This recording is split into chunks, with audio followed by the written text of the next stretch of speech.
நண்பர்கள் அனைவருக்கும் வணக்கம்.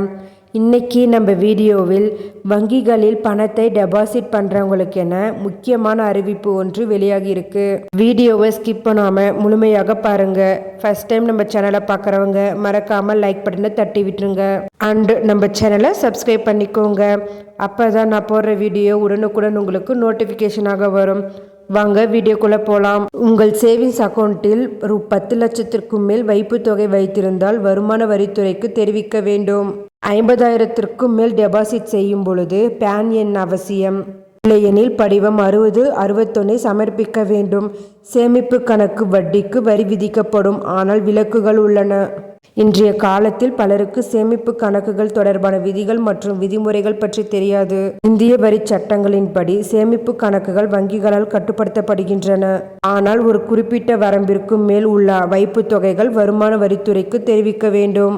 உங்கள் கணக்கில் உள்ள மொத்த வைப்பு தொகை ஒரு நிதி ஆண்டிற்குள் 10 லட்சத்தை தாண்டினால் வங்கிகள் இந்த பரிவர்த்தனையை அதிகாரிகளிடம் தெரிவிக்க வேண்டும். இந்த விதி ஒரு கணக்கிற்கு மட்டுமல்ல, ஒரு தனி நபரின் பல கணக்குகளுக்கும் பொருந்தும். நிதி பரிவர்த்தனைகளில் வெளிப்படைத்தன்மை உறுதி செய்வதற்காக இந்த வரம்பை தாண்டி எந்த ஒரு அதிக மதிப்புள்ள வைப்பு தொகையும் குறிப்பாக கவனிக்கப்படும். ஒரு நிதி ஆண்டில் 10 லட்சத்திற்கும் மேல் வைப்பு தொகைகள் அதிக மதிப்புள்ள பரிவர்த்தனைகள் என வகைப்படுத்தப்படுகின்றன.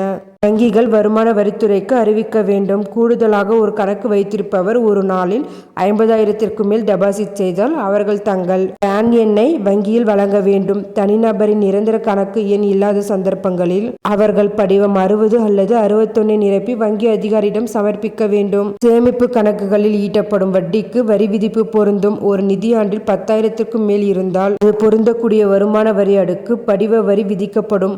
இருப்பினும் வருமான வரி சட்டத்தின் பிரிவு 80 TTA-யின் கீழ் 10,000 குறைவான வட்டி சம்பாதிக்கும் தனிநபரின் வரி விலக்குகள் தகுதியுடையவர்கள்.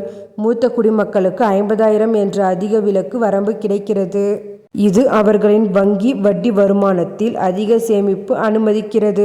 ஒரு கணக்கு வைத்திருப்பவர் 10 லட்சத்திற்கு மேல் டெபாசிட் செய்தால் தேவைப்படும் போது வருமான விவரங்களை வழங்க அவர்கள் தயாராக இருக்க வேண்டும். அத்தகைய பரிவர்த்தனைகளை புகார் அளிக்க தவறினால் வருமான வரித்துறையிடமிருந்து அறிவிப்பு பெற நேரிடும். இது போன்ற சந்தர்ப்பங்களில் தனிநபர் வங்கி அறிக்கையில் முதலீடு பதிவுகள் மற்றும் சொத்து விவரங்கள் உட்பட தேவையான ஆவணங்களையும் சமர்ப்பிக்க வேண்டும். இன்னும் தெளிவுபடுத்தலுக்கு கணக்கு வைத்திருப்பவர்கள் வரி விதிமுறைகளுக்கு இணங்குவதை உறுதி செய்ய தங்கள் வங்கி அதிகாரிகளிடம் அணுகலாம்.